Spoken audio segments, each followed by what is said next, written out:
All right, Alec, welcome back to Black Mirror, Season 3, Series 3. Back in black. And you know what? You know it's like black, like my whatever it's called. Yeah. Because I'm a Soul Reaper, a substitute Soul Reaper, actually. Really? Like, Yeah. substitute teacher kind of thing? Yeah, something like that. Okay. I'm Ichigo Kurosaki, substitute Soul Reaper. Hmm. And that's like, I'm gonna use my powers to protect my friend! Man. That's all he does. He protects his friends, you know? That's a really wholesome goal, you know? Naruto, he wants to be Hokage. Other guy wants to be, Luffy wants to be king of the pirates. Ichigo just wants to protect his friends. That's all he wants to do. So I feel you. Yeah. You know, sometimes you just have to have realistic goals, and that's a realistic goal. So that's all I have to say. Ichigo Plateau. Anyway, the Ichigo Plateau. I mean, you don't plateau. You're a basketball star. I plie. All right. So we're here, Black Mirror.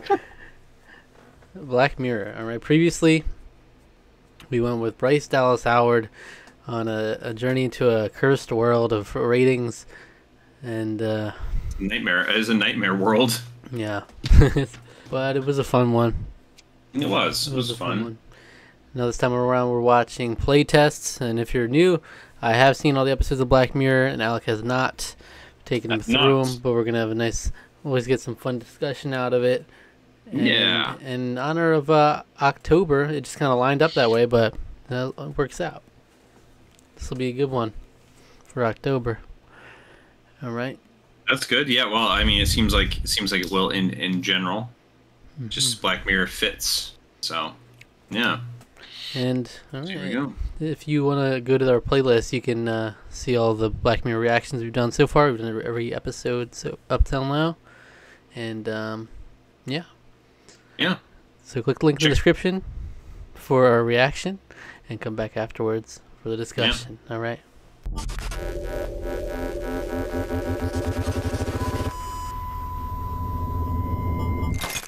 That's the Halloween episode.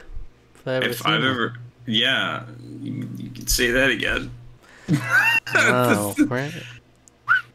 That was pretty impressive. I'm not gonna lie. I'm pretty impressed by how effectively terrifying that was. That was really, really good. Because it's not the visceral horror stuff that's the terrifying thing. It's the everything else. Yeah. Behind the scenes, really. Super powerful, and then the fact they keep peeling it back. Yeah. And the whole thing only lasted 0.04 seconds. He never left that white. He never left that white room. No, not once. All the other stuff after that was just. It was just wow. It was a long experience he had. Yeah. You know, in that 0.04 seconds. But you wonder if it's because it's interesting because the woman that shows up and is like, oh, there, even though that was all a hallucination, like you almost wonder if the like some of that was kind of real. You know, it's like, oh, well, he had this patent for this technology that's all these people have gone missing, and yeah, we don't know what is real of that at that point. But I mean, at the end, they put him in a freaking body bag, so yeah, you know, they have it. They have it on standby. So probably not the first time that's ever happened. So yeah, so it's like you don't. There's no way to know how much truth to take out of it, but yeah, presumptively, maybe there's a lot of truth there. Yeah, just put him with the others. He said it in the experience, and then they just hauled him off in a body bag. So he's probably putting him with the others. You know. Yeah, there's like two different layers there, though, or 3 different layers. Yeah. Because the first time they, wow. It was really well done. The poeticness of it. They just noted called mom.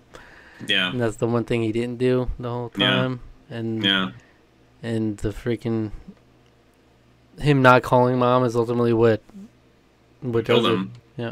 Yeah, because he'd done that. If he'd called his mom, he might have just been able to get money to come back home. Mm-hmm. And all he was doing was running away from her the whole time, right? So it's like, oh yeah, I'll take this. Heck, I'll even take this thing.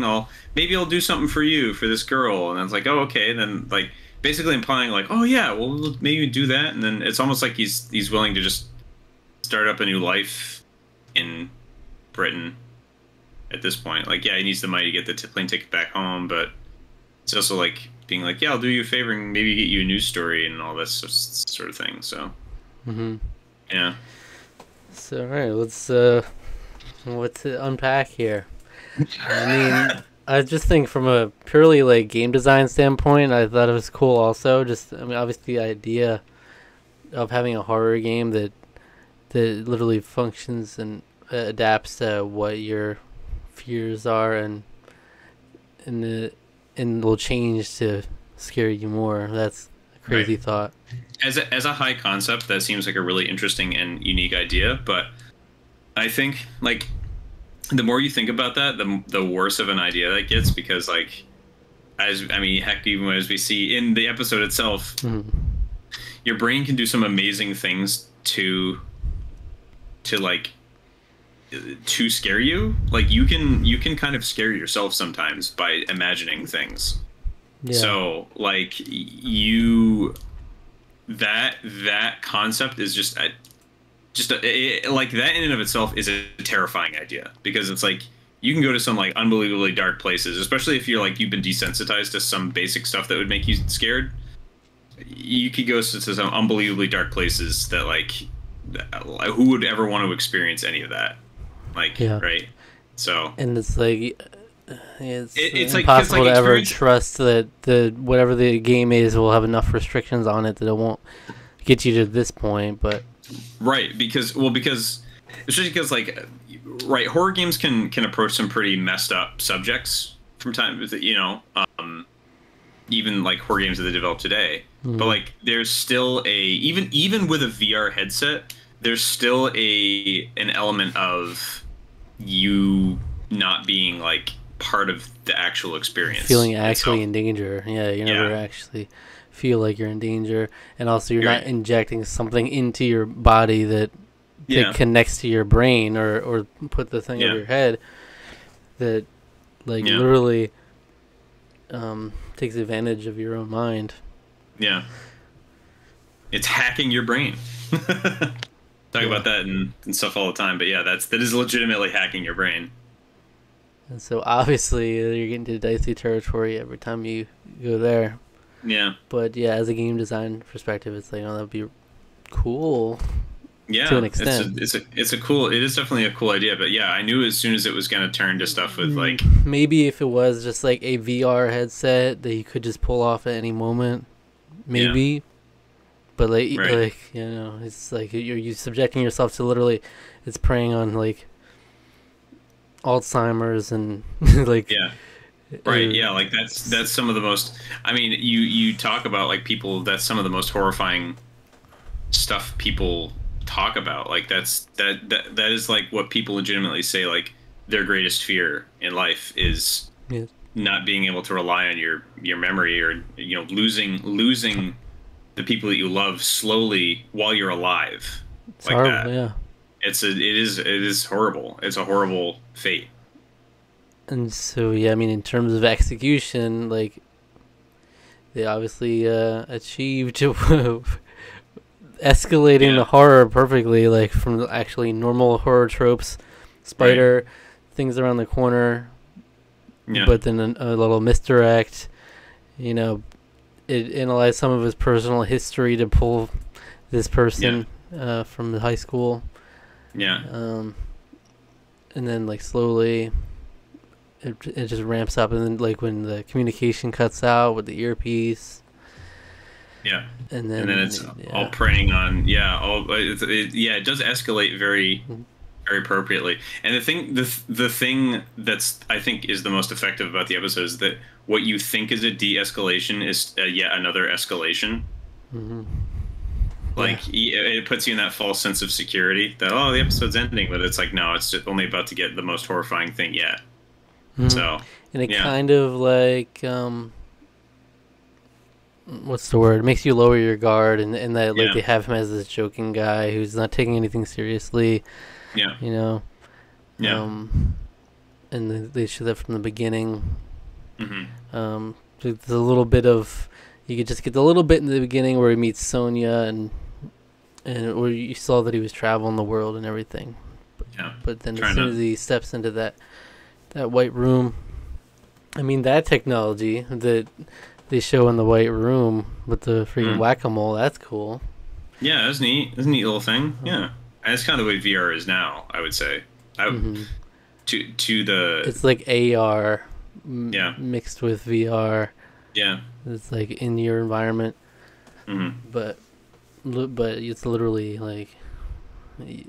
It's obviously a more advanced form of it. Yeah, that's cool, but it's still crazy that he never made it past that room. No, that's just a crazy concept. You thought he was in the office, and that was only 1 second, and then you pull it back even more. It was 0.04 seconds in that white room. So I thought the Odd Jobs app is a cool idea too. Just random little tasks. It's like contract or little freelance jobs, but it's like actually random little, like I see it as like a side quest. It's like a list of random side quests. Random side quests you can do. Get money for. Right, but that seems like that's kind of a neat thing. Like I feel like the courier jobs or something, like I need this delivered to this, so blah, blah, blah, or small little bits and bobs. That is kind of a neat little thing. This one said thrill seekers. Looking for thrill seekers for this one. Yeah, looking for thrill seekers, and you might die, but looking for thrill seekers. Saito Gameu. Sonya knew all about it. They're big. She's like, they're big. Oh, they're like really we were big. saying in the episode, it's almost like Hideo Kojima-esque. Yeah, kind of sort of a figure larger than life. He's a visionary, right? But this visionary is maybe a little too obsessive, maybe a little sociopathic, in fact. Right, and so we also skipped over the part where Sonya shows up, and in this house during this experience. Yeah. And can't tell if she's real or didn't think she's real at first, but he touches her, and she gets full feeling from it, so it's like, well, she must be real, but they brought her in or something, but then it just escalates. She grabs a knife, attacks him, stabs him, and he actually feels the pain, and then like as she's grabbing, her face is freaking peeling off. And it just turns into like a monster, a Resident Evil monster, basically. Yeah, and then stabs it on the knife that he was stabbed in. That was a great. Yeah. Great. No, yeah, that like amped up. It's like the music all amped up to be all intense and everything. I was like, dang, this just ramped right up here. That was really effective at, like, they've gone too far already at this point. It was like, okay, we're with him now. He literally just felt the pain. I thought he did really well, the actor, especially in the emotional scene where he's like, I don't remember who I am.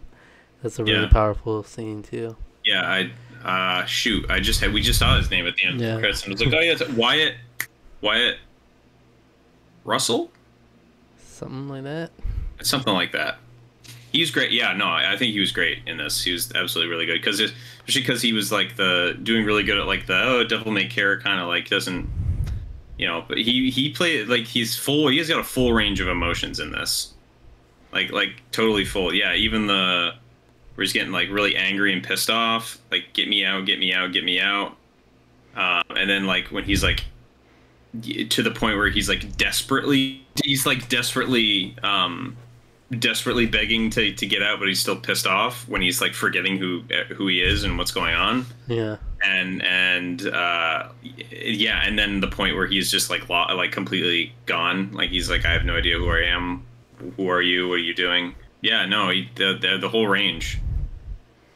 Yeah, and he pretty much runs the show. I mean, he had some nice little banter with Katie over the earpiece. That was fun.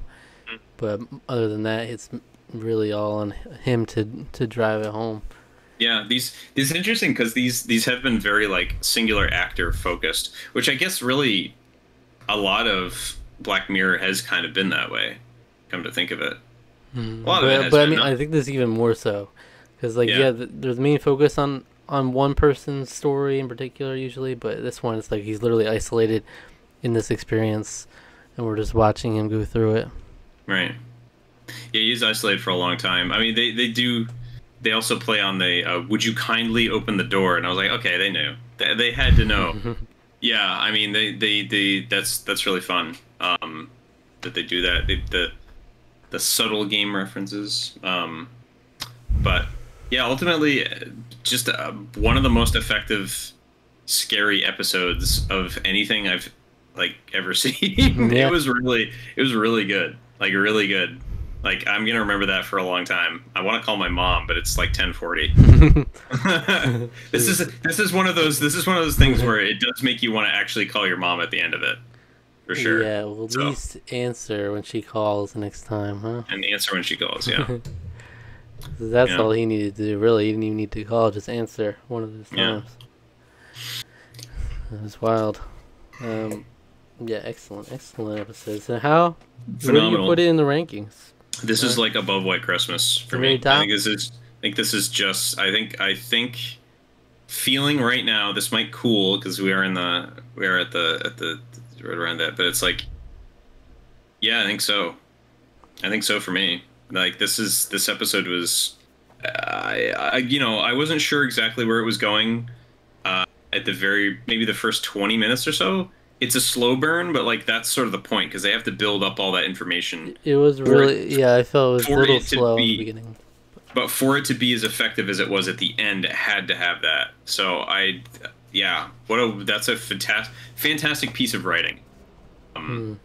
Good on ya. All right, so our rankings now of the episodes we've been keeping track of. It's now Playtest at the top. White Christmas, Entire History of You, 15 Million Merits, Nosedive, Be Right Back, White Bear, The National Anthem, The Waldo Moment. That's where we're at with it. Are you the same way too? Yeah. Yeah. it's pretty. Yeah, it's pretty amazing. It's interesting because you I know? feel like people don't talk about this episode a lot in the grand scheme of things. But I have to look at. I remember watching rankings of all the episodes in the past, but I don't remember where this one tends to fall. Yeah. But it's super effective and well written. Yeah. I mean, especially because it like really grips you with the interesting idea of that technology, but then it explores like just how bad, just how messed up that would really be. There's got the darkness that you need from Black Mirror, the technology. Yeah. And well, the fun thing about this is, I mean, you get the tinge of like, ooh, I don't know if I feel about that, from the like, oh, it's slightly invasive surgery. Yeah, it's like that kind of means like, oh, I don't know about that. She's joking about it, like, oh, I haven't killed anybody yet. I'm like, okay, it's funny, like, but well, you did him. You killed him. Actually did probably in the past. Yeah, but yeah, in sort of that idea. Though aside from that, like the darkness doesn't really show up until it starts exploring like what your mind would do, which I think that's what makes it so. That to me is what makes it so effective. Like you kind of know it's coming, but because so much of the episode before that didn't really have too many signs of that. Like I think that's kind of what makes it work. Whereas like in other episodes of Black Mirror, like the technology immediately you're like, oh man, that would just like do horrible things to you. Like you immediately know what's wrong, what the problem is with the technology in a lot of them. But like with this one, it's like the problem with the technology. You can maybe get an idea of it just thinking about it, but like it really presents itself gradually in the episode. So it teases you with the fun little concept of whack-a-mole. It's like, oh, I'm on board with that. And then even when you go into the horror experience, it's like, well, it's intended to be scary, so it's not like I'm gonna be, oh, it's too dark now. It's like it's scary, but then it goes into the psychological, and then that's when it gets iffy.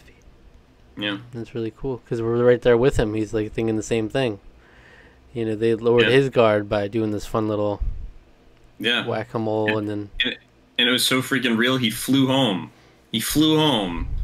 Went to his home and spoke to his mom. That's how real it was. Yeah, and we've seen that kind of technology in Black Mirror before. The idea that like simulation can play out in like such a short amount of time, you're experiencing all of this, but like 0.04 seconds. Yeah, and then he's brain dead in that period of time. Yeah. Wow. All because of the phone interference. I mean, they did tell him to turn the phone off. Yeah. You think there would be more precautions if it's happened, presumably multiple times in the past. Yeah, maybe it hasn't. Maybe that was legitimately the first just time. Had a body bag in case, just in case. Yeah, but even still, it's like, why would she took the phone off him, but she didn't like put it anywhere secure. She just left it on the table. Yeah, it's like they peel it back one more layer, and it's like a psychological experiment to see will he take the phone. That's all it's about. Will he pick up the phone, turn the phone on, and make himself brain dead? Let's observe. And they're interested. They're like, oh, interesting. The phone interference is what kills them. It's like, bro, like maybe don't make a technology that sensitive. Like how many freaking like especially if you're building out like this technology, like you'd be like, all right, well you gotta turn off your phones, and it's like, all right, well your brother comes home while you're in the middle of playing this, then like, And the body bag, they body bagged him up, presumably just gonna tuck him away somewhere. Yeah, or this can't get away with it, right? 'Cause Sonya knows. Yeah. Sonya knows exactly where he went. Right. Presumably there's going to be some sort of contact after that between them. So.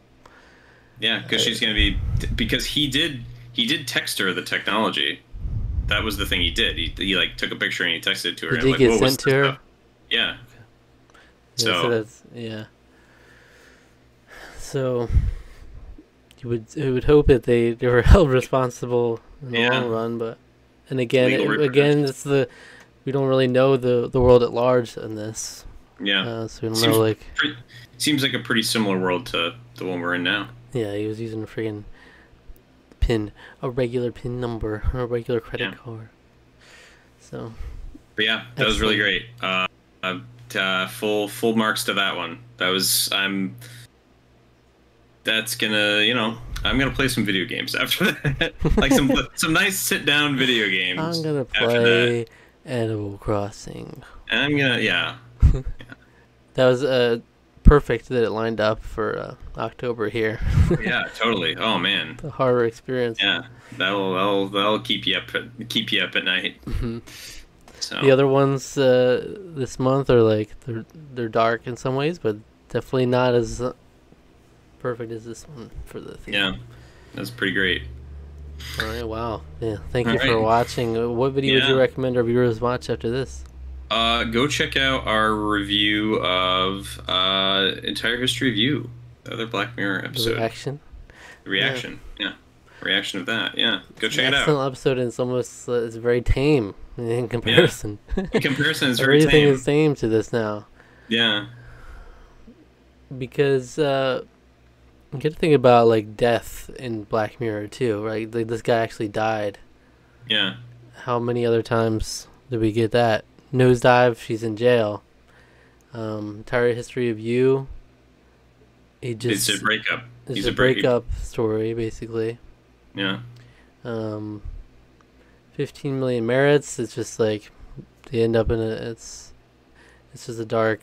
It's a cycle of depression, basically. Mm-hmm. It's like yeah. Oh White Bear is just a cycle of just torture, punishment. Yeah. Waldo Moment. It's just it ends really weirdly. Also, give you that. He's like economically downtrodden. Yeah. But I can't recall White Christmas. Obviously, his punishment was really an awful, unreasonable punishment to have everyone blocked you. And the one guy is tortured forever. So there's a couple of points where they are just like tortured for like an obscene amount of time. But this is like the one case where you see the person died, and the sad way that happened. So it's a different breed. Yeah, I was gonna say, because then in Be Right Back and in The National Anthem, they both have to basically live with what they did. Yeah, and that's usually the kind of thing that Black Mirror is going for, right? Yeah. It's like just an unsettling, like, okay, this is where we're at now. Yeah. Like, this is like, dang. And You just it died. leaves you with a weird feeling at the end. But Yeah. Yeah. Yeah.